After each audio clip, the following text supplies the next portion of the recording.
Good morning students. कैसे आप सब? आई होप आप बढ़िया होंगे।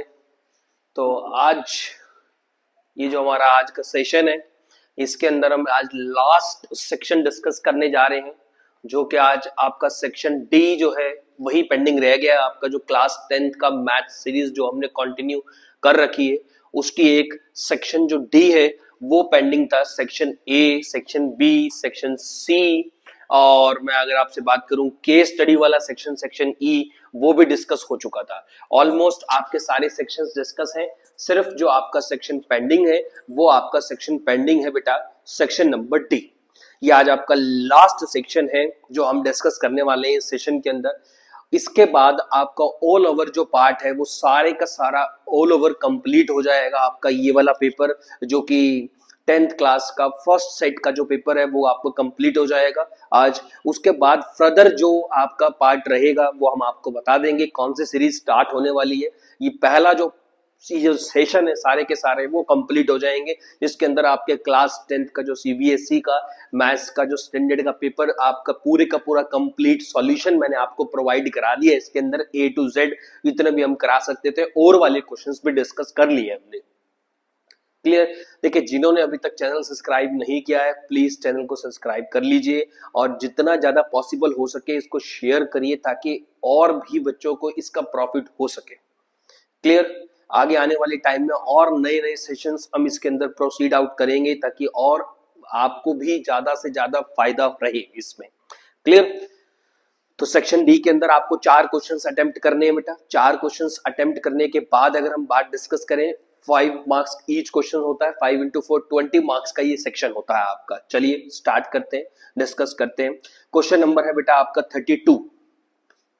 क्वेश्चन नंबर है आपका 32 क्वेश्चन से स्टार्ट करते हैं बेटा। सबसे पहले क्वेश्चंस को पढ़ लेते हैं, क्वेश्चन में क्या कहता है, वन बाय वन फिर उसको स्टार्ट करेंगे। देखिए क्या कह रहा है, the perimeter of an isosceles triangle is 32 centimetre. सबसे पहले उसने बात कर दी आइसोस्केलेस ट्रायंगल की, तो हमने क्या किया, एक ट्रायंगल बनाई। अब हम जानते हैं इस ट्रायंगल के बारे में, वो जो बात कर रहा है वो आइसोस्केलेस ट्रायंगल है, तो इसकी 2 साइड्स जो होंगी वो बराबर होंगी। पेरीमीटर दे रखा है, ठीक है। If each equal sides is 5/6 of its base, कहता है जो बराबर वाली साइड है वो 5/6 है किसके, बेस के। तो हमारे को बेस नहीं पता कितना सेंटीमीटर है, x सेंटीमीटर है, तो ये 5/6x हो गया। ये वाला भी आपका 5/6x हो गया। पेरीमीटर जो गिवन है आपको वो गिवन है 32 सेंटीमीटर का गिवन है। Clear? Find out the area of triangle.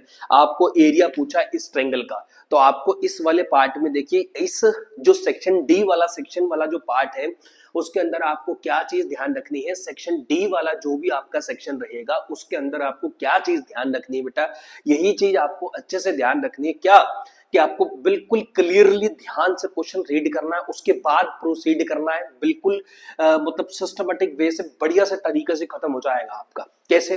Start करते हैं।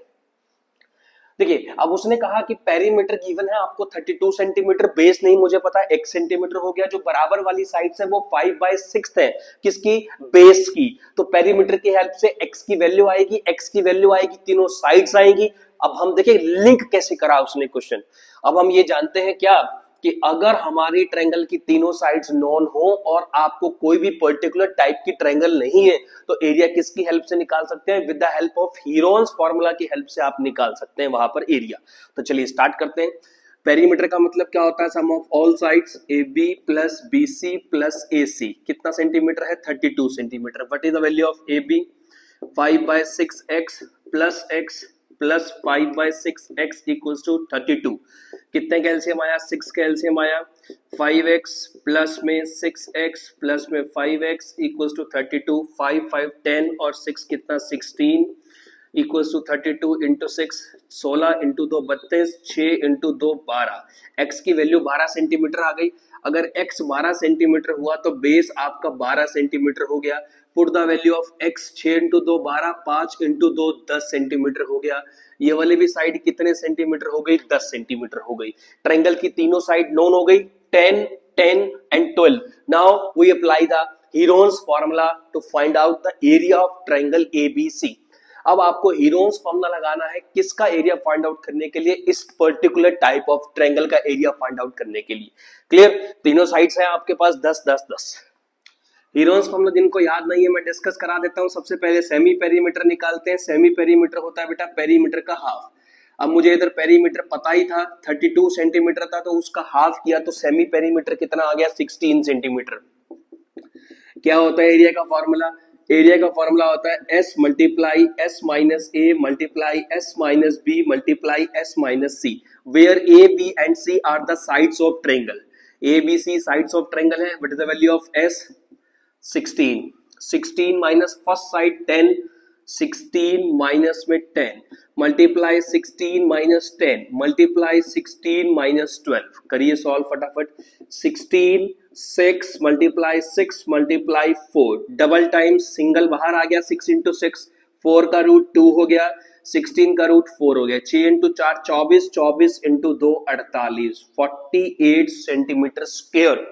ये हमारा आ गया एरिया। किसका एरिया आ गया, जो हमारी एक आइसोस्केलेस ट्रायंगल आपको गिवन है यहाँ पर जो आपको दिख रही है एक आइसोस्केलेस ट्रायंगल जिसका है ABC, उसका जो एरिया है with the help of Heron's formula की फाइंड आउट की हेल्प से हमने इसका एरिया निकाल लिया है, जो कितना आंसर आया 48 centimetre square.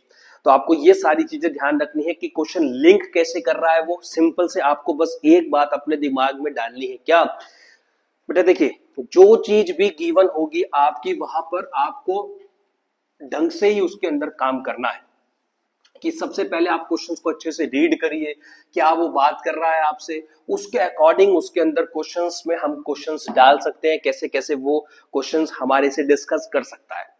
Clear. Now next की बात करते हैं हम 33 part number A. 33 part number A की बात कर लेते हैं बेटा। क्या कहता है पढ़ते हैं। एपी वाले क्वेश्चन में जो गिवन है उसके हिसाब से आपको बस उसकी टर्म्स लिखनी है, कैलकुलेशन सिंप्लीफाई करनी है, आपके आंसर बन जाएंगे फटाफट। Sum of third and seventh term of an AP is, sum of third and seventh term of an AP is 6 and the product is, sum product third और seventh term की आपको दी है बेटा 8। Find out the sum of first 16 terms, S16 आपको निकालना है। A3 का formula A plus 2D, A7 का formula A plus 6D, A plus A 2A, 2D plus 6D 8D, 2 common लिया A प्लस 4D equals to 3। Equation number 1, यहां से A की वैल्यू निकालिए, यहां से A की वैल्यू आ गई बेटा 3 माइनस 4D। आ जाइए यहाँ पर दोबारा से A3 का formula A plus 2D multiply A7 का formula A plus 6D equals to 8। अब यहाँ आपको क्या ध्यान रखना बेटा, यहाँ आपको एक चीज ध्यान रखनी है, जो वैल्यू है यहाँ पर डायरेक्ट अभी मल्टीप्लाई नहीं करानी आपको। अगर आप अभी मल्टीप्लाई करवा देंगे तो सबसे बड़ी दिक्कत क्या आने वाली है, अगर अभी मल्टीप्लाई करवा देंगे तो कैलकुलेशन इंक्रीज हो जाएगी, हमें इंक्रीज नहीं करनी, जितना सिंप्लीफाई हो सके उसको सिंप्लीफाई सॉल्व करना है। जो ए की वैल्यू आई है डायरेक्ट यहीं पर पुट करिए, अभी पुट ए। देखिए कैलकुलेशन जितनी आप सिंप्लीफाई करेंगे उतना आपके लिए बढ़िया रहेगा। अगर आप अपने कैलकुलेशन को सिंप्लीफाई करेंगे तो ही क्वेश्चंस के आंसर्स जल्दी बनेंगे और आसान तरीके से बनेंगे आपके, ये आपको देखना है इधर। तो यहाँ पर अगर हम बात करें a plus B, A minus B लग रहा है, ए स्क्वायर माइनस में बी स्क्वायर लगाया हमने, यहाँ पर कन्वर्ट किए 9 minus 8 4d square, the value of 4d square equals to 1 and the value of d square equals to 1 by 4, the value of d is plus 1 by 2 and minus 1 by 2। ये बात याद रखनी है आपको। क्या, अगर कोई भी वैल्यू स्केयर क्वांटिटी के अंदर इंक्लूड होती है तो वहां पर हमारी दो वैल्यूज वहां निकल के आएंगी। यहाँ पर जो कॉमन डिफरेंस आएगा वो आपके दो कॉमन डिफरेंस आएंगे, एक प्लस 1 by 2 आएगा और एक माइनस 1 by 2 कॉमन डिफरेंस आपका यहाँ पर आने वाला है। तो d 2 आए हैं तो a भी 2 ही आएंगे, A 2 आएंगे तो S16 भी 2 ही आएंगे। Sum of first 16 terms of an AP, तो वहां पर आपको ध्यान रखना पड़ेगा। तो करना क्या है, इसके आगे काम आपका मेरा नहीं है। D की वैल्यू प्लस 1 by 2 लेके A के अंदर पुट करनी है, A आ जाएगा। A पता है, D पता है, S16 का फॉर्मूला लगा के सॉल्व करना है।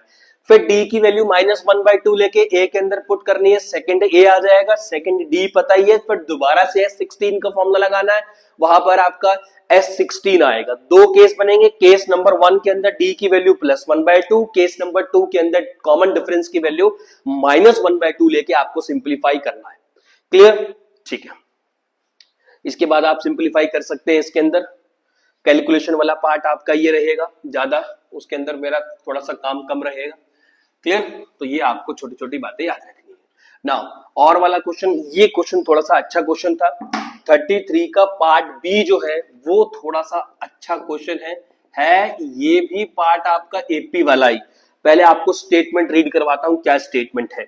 Minimum age of a children, minimum age of a children eligible to participate in a painting competition is 8 years. ठीक है भाई, जो मिनिमम एज होगी बच्चे की पार्टिसिपेट करने के लिए कंपटीशन, पेंटिंग कंपटीशन के अंदर, वो 8 साल की है।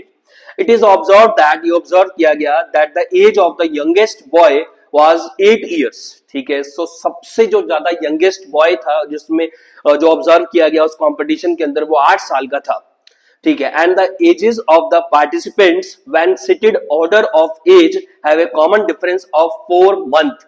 जितने भी पार्टिसिपेंट थे, सबसे जो ज्यादा यंगेस्ट था वो 8 साल की उसकी एज है। जब उनको पर्टिकुलर रो में बिठाया गया, उनकी एज के बीच में जो गैप है वो 4 मंथ्स का गैप है। कितने मंथ्स का गैप है? 4 मंथ्स का गैप है। If the sum of all the participants is 168 years, अगर मैं सारे पार्टिसिपेंट्स की एज को ऐड करूं तो 168 ईयर्स आएगा। Find out the age of the elder, सबसे बड़ा जो पार्टिसिपेंट रहेगा, eldest participant in the painting competition. देखिए साफ पता चल रहा है, it's a concept of AP. AP का कंसेप्ट इंक्लूड हो रहा है, कैसे दिखाते हैं हम, आ जाइए। सबसे पहला जो पार्टिसिपेंट है इसके अंदर, उसकी एज है बेटा 8 साल की। इसके अकॉर्डिंग मैं बात करूं, जो ए है वो 8 है। ए कितना?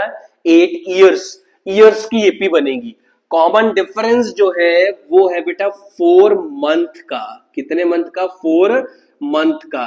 अगर मैं ईयर की बात करूं तो यहां देखिए सारे का सारा जो काम होगा, एपी जो बन रही है वो ईयर्स की बन रही है। एपी जो बन रही है वो ईयर्स की बन रही है, ये बात आपको याद रखनी है। क्या? जो भी एपी बनेगी आपकी, जो भी एपी बनेगी आपकी, उसके अंदर यूनिट जो होगी वो सेम होनी चाहिए। पहला 8 साल है, अगले वाला भी 8 साल ही होना चाहिए। Age 8 years, minimum age of the participant, and the common difference is 4 months. 4 months का मतलब ये हुआ कि 1/3 ईयर। ये आ गया, डी आ गया, और एसएन दिया है कि सबकी एज को अगर ऐड किया जाए तो 168 ईयर आता है। तो एसएन की वैल्यू कितनी है भाई? 168 ईयर। तो सबसे लास्ट वाला जो पार्टिसिपेंट होगा उसकी एज बतानी है। तो पहले मुझे इसके लिए क्या चाहिए होगा? एन की वैल्यू चाहिए होगी, वैल्यू ऑफ एन। एक बार दोबारा से देख लेते हैं, कुछ चेंज तो नहीं है इसके अंदर। The minimum age of participant, observe that this is 8 years, value is this year. ठीक है, तो वहां पर अब देखते हैं कैसे बनेगा आपका। चलिए, ए पता है, डी पता है, एस एन पता है, साफ पता है। क्या पता है भाई? दो ही तो फॉर्मूले, एक ए एन का और एक एस एन का। एस एन दिया है तो फॉर्मूला भी किसका लगाना पड़ेगा? एस एन का लगाना पड़ेगा। लगाइए बेटा एस एन का formula. S N equals to N by two 2a plus N minus 1 into D. सारी वैल्यूज पुट करिए। Value of S N is 168, n by 2, 2 into 8, 16 plus n minus 1, value of d is 1 by 3। 2 को उधर भेजिए, 8 और 8 16, 1 6 6 12 और 1 13 और 1 और 1 2। n is equals to 3 का एलसीएम लीजिए, 16 into 3 48 plus n minus 1 divided by 3। 3 को और उधर शिफ्ट करिए, 3 और 6 18, 8 1 3 3 और 1 10 0 1 3 2 6 और 1 7 7 0 8। इधर अंदर मल्टीप्लाई करिए, 47n हो जाएगा। 47n प्लस में n स्क्वायर, और इसको सिंप्लीफाई तरीके से अगर हम लिखें, n square plus 47n minus 708 equals to 0। ये हमारी एक क्वाड्रेटिक इक्वेशन बन गई। जब भी आप with the help of Sn, अगर हम Sn की बात करते हैं तो Sn से जब भी n निकाला जाता है तो n के अंदर क्वाड्रेटिक इक्वेशन बनती है वहां पर हमारी। जब भी हम SN की हेल्प से n निकालते हैं तो हमारी वहां पर एक क्वाड्रेटिक इक्वेशन बनती है, आप उसको सिंप्लीफाई करना पड़ेगा। कैसे सिंप्लीफाई करना पड़ेगा? मिडिल टर्म स्प्लिटिंग लगा लीजिए बेटा, दो फैक्टर बनेंगे, एक तो माइनस का 12 बन रहा है, एक प्लस का 59 बन रहा है। इसको जब हम सॉल्व करेंगे तो फैक्टर्स के साइन चेंज होते हैं, प्लस का 12 आएगा और माइनस का 59 आएगा। नेगेटिव एज पॉसिबल नहीं है, the value of n equals two plus का 12। तो ये नंबर ऑफ टर्म्स निकली है, अभी फाइनल आंसर नहीं हुआ। यही सबसे बड़ी दिक्कत रहती है इन क्वेश्चंस के अंदर, पूरा आपको क्वेश्चन डिटेल में पढ़ना पड़ेगा तब आप उसको आंसर कर सकते हैं। Value of n is 12 year, मतलब 12 बच्चों ने पार्टिसिपेट किया है। उसने बोला है find the age of the last participant, सबसे बड़े वाला पार्टिसिपेंट की एज बतानी है। इसका मतलब हमको A12 निकालना है, A प्लस 11D।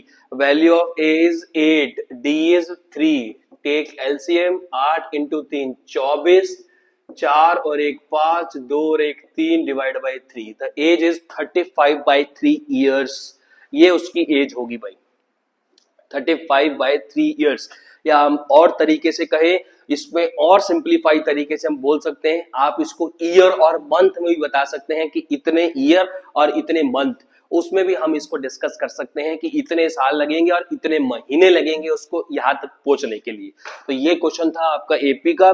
33 के दोनों जो पार्ट थे आपके वो एपी के ही थे। 33 का ए पार्ट भी एपी में था, 33 का बी पार्ट भी एपी में था। तो ये आपको छोटी छोटी बातें याद रखनी पड़ेंगी कि जो एज कन्वर्जन है पूरा मंथ में है पूरा नहीं है, उसके अंदर वो सारी चीजें आपको ध्यान रखनी पड़ेंगी इन क्वेश्चंस के अंदर।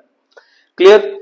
34 जो क्वेश्चन है वो अच्छा क्वेश्चन है, बहुत बढ़िया क्वेश्चन था आपका 34। मैं डायग्राम बना देता हूं उसका, आपका डायग्राम की हेल्प से ही सारा कुछ हो जाएगा। इसके अंदर 1 बाय 1 करके डिस्कस करते हैं इस पूरे को, 1 बाय 1 करके। ये वाला y है हमारा, ये वाला हमारा x है, value of p, value of a, Q, b and c। एक छोटा सा और भी पार्ट इसके अंदर है हमारा, इधर से एक लाइन गई, इसको इसने ज्वाइन किया r, और ये हमारा है z। ये सारे हैं, ये परपेंडिकुलर्स हैं आपके सारे के सारे 90 डिग्री हैं। आपको क्या शो करना है वो मैं लिख देता हूं आपका एक बार। क्या शो दैट है हमारा 1 by x plus 1 by z equals to 1 by y।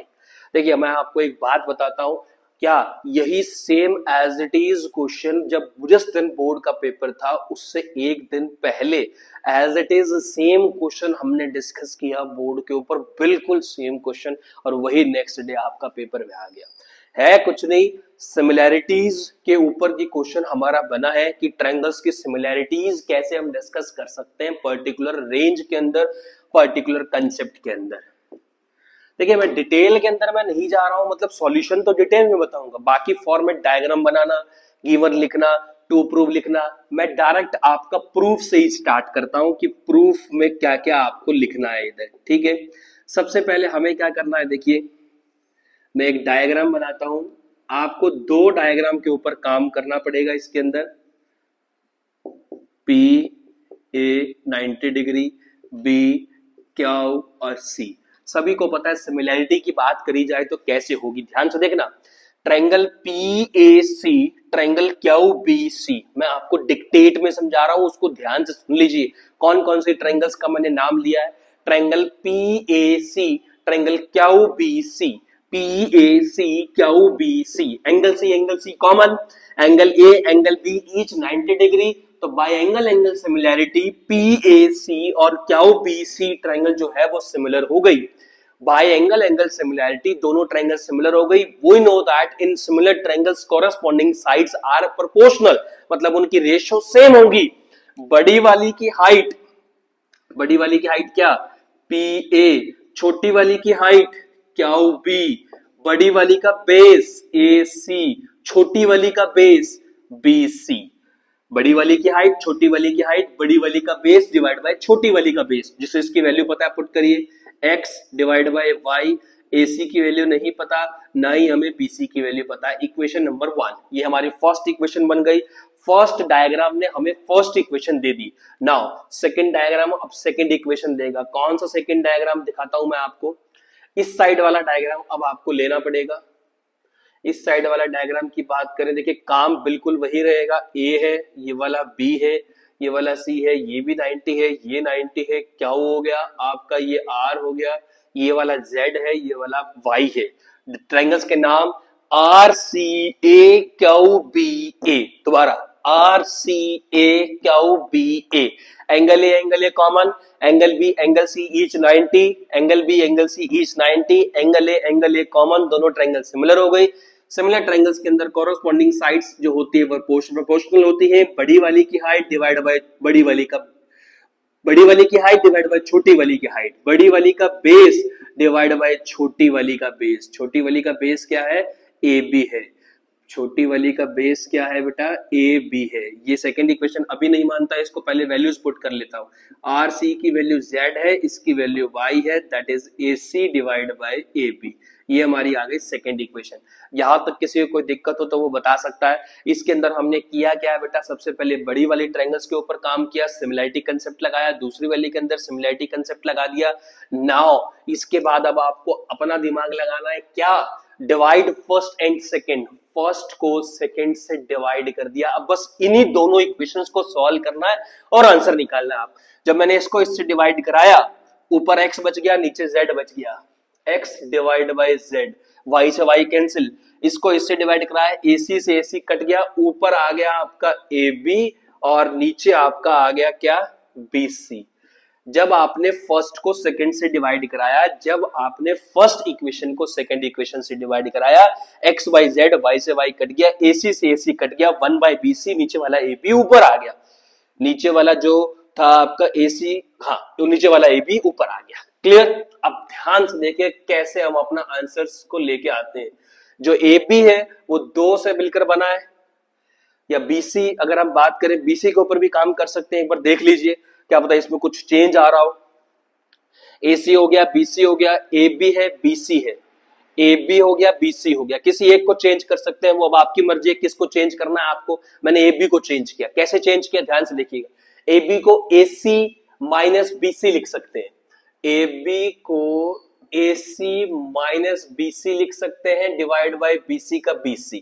ठीक है भाई, स्प्लिटिंग करते हैं, AC by BC minus BC by BC, BC by BC cut के तो 1 हो गया, x divide by z।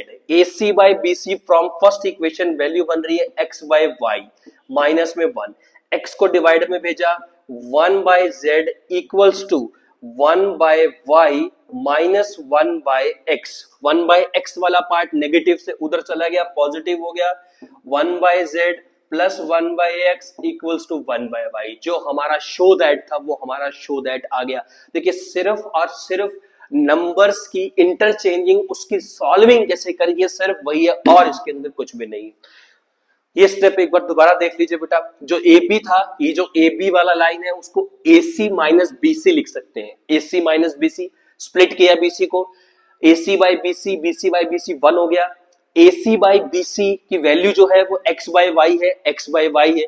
x को डिवाइड में डाला, यहां से हट गया, यहां से हट गया, यहां आ गया 1 बाई एक्स, इधर ले आया, नेगेटिव से पॉजिटिव हो गया। क्योंकि शिफ्ट इसलिए किया क्योंकि जो आंसर चाहिए था आपको इसी के अकॉर्डिंग चाहिए था, 1 by Z plus 1 by x जो होना चाहिए वो हमारा 1 बाई वाई के बराबर होना चाहिए। इसके अकॉर्डिंग हमने इसको यहां पर ऐसा लिख दिया। क्लियर? तो ये अच्छे से एक बार क्वेश्चन देख लीजिएगा, आपको कैसे आपको देखना है तरीके से। बहुत बढ़िया क्वेश्चन था, बढ़िया मस्त वाला क्वेश्चन था आपका ये। क्लियर? इसको एक बार देख लीजिएगा। नेक्स्ट जो इसका क्वेश्चन है वो आपके लिए छोड़ रहा हूं मैं, वो मैं डिस्कस नहीं करा रहा हूं, इतनी बार डिस्कस हो चुका है भाई। मीडियन वाला क्वेश्चन है, मीडियन वाला क्वेश्चन इंपॉर्टेंट है, 6 चैप्टर के अंदर आता ही आता है, ये आप ध्यान रखिएगा। लास्ट क्वेश्चन 35th की बात कर लेते। A vessel in the form of inverted cone, a vessel जो है in the form of inverted cone, inverted कोन की फॉर्म में है भाई।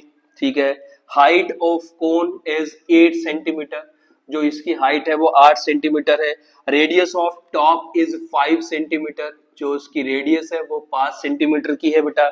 It is filled with the water up to brim, ऊपर तक पानी इसके अंदर फिल है, ऊपर तक इसके अंदर पानी फिल है। ठीक है, अगर आपको कभी भी ये निकालना हो कि इस डायग्राम के अंदर इतना वाटर, इतनी कैपेसिटी जो फिल्ड है, इसका मतलब वो इनडायरेक्टली हमसे वॉल्यूम की बात करना चाहता है। चलिए देख लेते हैं। When lead shots each of is a sphere, छोटी छोटी गोलियां हैं, स्फीयर की शेप की गोलियां हैं, उनकी जो रेडियस है वो है 0.5 सेंटीमीटर। लीड शॉट्स स्फीयर की शेप की हैं, are dropped into the vessel, 1/4 of the water flows out, 1/4 पानी जो है वो बाहर निकल गया। Find out the number of lead shots dropped in the vessel. यहां पर देखिए सबसे पहले डायग्राम बनाया जाएगा, उसके बाद लिखा जाएगा height of cone this, radius of cone this, radius of sphere is this. Now according to question की बात कर लेते हैं डायरेक्टली, क्या कि कितने लीड शॉट्स डाले गए मुझे नहीं पता, n multiply volume of one lead shot, n multiply volume of one lead shot, कितने लीड शॉट्स डाले गए मुझे नहीं पता, जितना वॉल्यूम अंदर गया उतना ही तो वॉल्यूम बाहर आएगा। 1 लीटर अंदर गया तो पानी 1 लीटर ही बाहर आएगा, कितना बाहर आ चुका है, 1/4 किसका, पूरे का, पूरा कौन, कोन, वॉल्यूम ऑफ कोन। ये स्टेटमेंट है, बस ये जिसको समझ में आ गई उसका काम खत्म बेटा। n multiply volume of one lead shots, n lead shots अंदर गए, 1/4 पानी बाहर आया। अब इसकी सॉल्विंग कर दीजिए। लीड शॉट्स के वॉल्यूम का फॉर्मूला है 4/3 पाई आर क्यूब, और 1/4 वॉल्यूम ऑफ कोन का formula 1/3 pi R square H.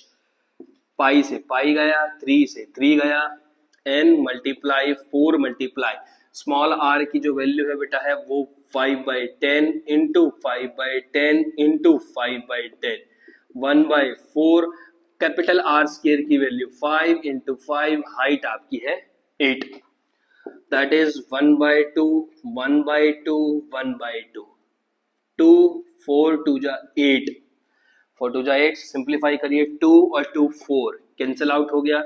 अब 2 और 2 4 कैंसिल आउट हो गया। अब इसके अंदर सिंप्लीफाई देख लेते हैं, वैल्यू कितनी आ रही है n की, 5 इंटू 5 25 इंटू 2 50, 50 इंटू 2 100, आंसर आएगा बेटा 100। 100 लीड शॉट्स डाली जाएंगी तब उसका 1/4 ऑफ द वॉल्यूम जो है वो बाहर निकलेगा पानी का। तो ये आपके 4 के 4 क्वेश्चंस विद और वाले डिस्कस भी करा दिए हैं आपको। ये आपका सेक्शन डी कंप्लीट हो गया है। ये आपका क्लास 10th का स्टैंडर्ड का फर्स्ट सेट का जो पेपर है वो कंप्लीट मैंने करा दिया है, बिल्कुल अच्छे से सारे के सारे क्वेश्चंस डिस्कस करा दिए हैं। ये सेशन आज यहाँ खत्म हो गया है, कंप्लीट सारे सेक्शन आपके कंप्लीट करा दिए हैं। अगर किसी को कोई भी पेपर का और सॉल्यूशन चाहिए किसी भी सेट का तो वो बता सकता है। देखिए मैक्सिमम जितना से जितना ज्यादा हो सके पॉसिबल उतना शेयर करिए ताकि नंबर ऑफ स्टूडेंट्स तक पहुंचे और हमें और मोटिवेशन मिले आगे के लिए। क्लियर?